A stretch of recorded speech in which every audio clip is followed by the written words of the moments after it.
Gente, vamos trazer aqui o nosso time todo da análise. Eu vou voltar a falar sobre as mensagens golpistas reveladas pela Veja e que a gente trouxe aqui para vocês, mas vamos com a informação de momento. Esse é o tamanho da confusão que Marcos Duval criou para Jair Messias Bolsonaro. É por isso que os bolsonaristas estão mantendo bastante distância dele, porque a história que ele engendrou, o presidente, não é simples. De novo, né? No momento em que você tem as mensagens dizendo que Bolsonaro precisaria ser convencido, ou seja, que segundo a defesa atestam, olha, ele estava fora desse plano, você tem Marcos Duval falando, não, o presidente estava lá, viu a conversa, pediu para prender o ministro Alexandre de Moraes e disse que aguardava a minha resposta.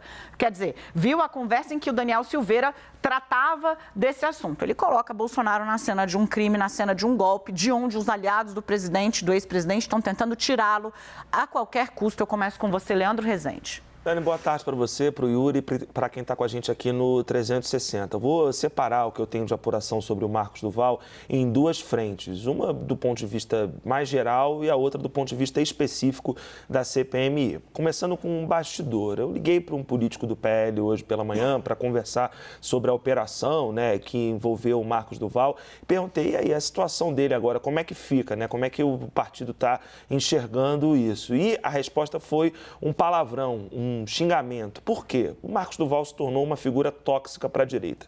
Isso ninguém tem dúvida de que ele se transformou num problema para o Bolsonaro, né? Tá aí, o Bolsonaro vai ter que mais uma vez ir à Polícia Federal prestar depoimento, desde que ele voltou para o Brasil, se não me engano, é a quarta vez que ele vai prestar depoimento à PF, é onde, junto com a sede do partido dele, né?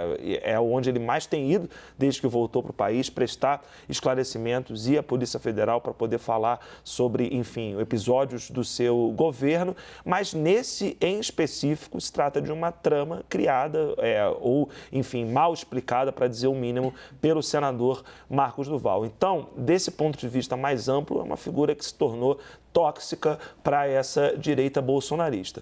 Por que tem uma outra parte dessa história e diz respeito à CPMI do 8 de janeiro? O Marcos Duval é membro titular. Ele protagonizou nessa terça-feira, na sessão da semana, uma cena ali super confusa, quando ele teria votado contra um requerimento que ele próprio elaborou. Ele está ali nessa CPMI para fazer barulho. O PL, a gestão do PL, vê isso com maus olhos, né? Porque entende que ele quer usar a CPMI de palco para poder se defender, sobretudo, dessa trama que ele colocou o Bolsonaro e o ex-deputado federal Daniel Silveira.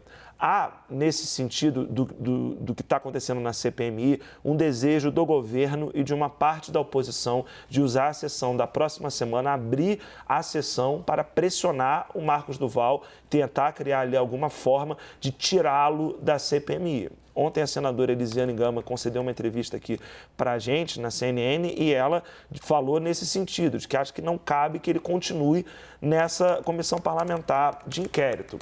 Por que aí entra alguma defesa do Marcos Duval? Porque o PL enxerga que querem fazer com ele o que fizeram com o André Fernandes, deputado federal, que é investigado no Supremo Tribunal Federal pelo 8 de janeiro e que se tentou tirá-lo da CPMI. Conseguiram evitar que ele fosse presidente da comissão, mas ele é membro efetivo dela ainda. Então, algum respaldo político, regimental, ele vai ter, mas o respaldo total, isso ele não terá nem à direita. Criou problema demais e é visto pelo governo, né, como um grande problema, alguém que deveria sair da CPMI para não atrapalhar os trabalhos, e a direita, ele é um problema pelo que fez a Bolsonaro, mas vai ter esse pequeno respaldo nesse sentido regimental, para evitar, usando a comparação aí com esse episódio do André Fernandes. Dani. O Yuri, tem uma questão que ele conseguiu minar a credibilidade dele no próprio campo político em que atua, né? Pelo menos entre os agentes, eu não estou falando dos seguidores de rede social, eu estou falando dos agentes que tomam a decisão ali. A direita está vendo uma confusão imensa aqui, de novo, né?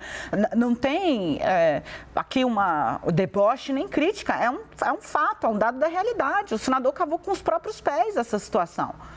Com os próprios pés, a ponto de simplesmente as pessoas dizem que não é possível acreditar no que ele diz. E não são, assim, quaisquer pessoas, são os pares dele. São as pessoas que estão com ele no Senado. Yuri.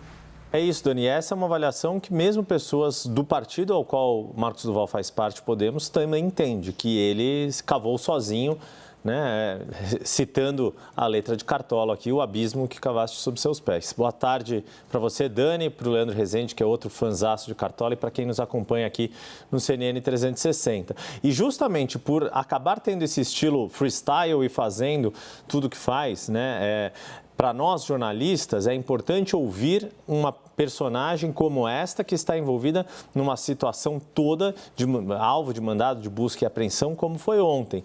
Mas do ponto de vista de quem tenta conter essa crise, de quem tenta ser aliado de Marcos Duval, não é a melhor coisa continuar falando quando já se está bastante enrolado, seja do ponto de vista político, pelas próprias declarações que deu ao longo do começo deste ano, seja agora do ponto de vista jurídico, por ser alvo de mandado de busca e apreensão. Não houve outras consequências diretas em relação ao mandato de Marcos Duval ainda, mas há uma pressão grande nessa questão da CPI mista, se ele tem ainda condições ou não de ser um membro titular, como o Leandro Rezende falou, mas do quanto, como ex-integrante da Comissão de Controle de Atividades de Inteligência, da SECAI, que é essa comissão formada não só por senadores, mas também por integrantes da Câmara, né, por deputados e deputadas, que podem ter acesso a informações sigilosas, se o uso que Marcos Duval fez foi adequado ou não, ou se ele deixou de cumprir uma obrigação de parlamentar que até o fim do ano passado fez parte dessa comissão.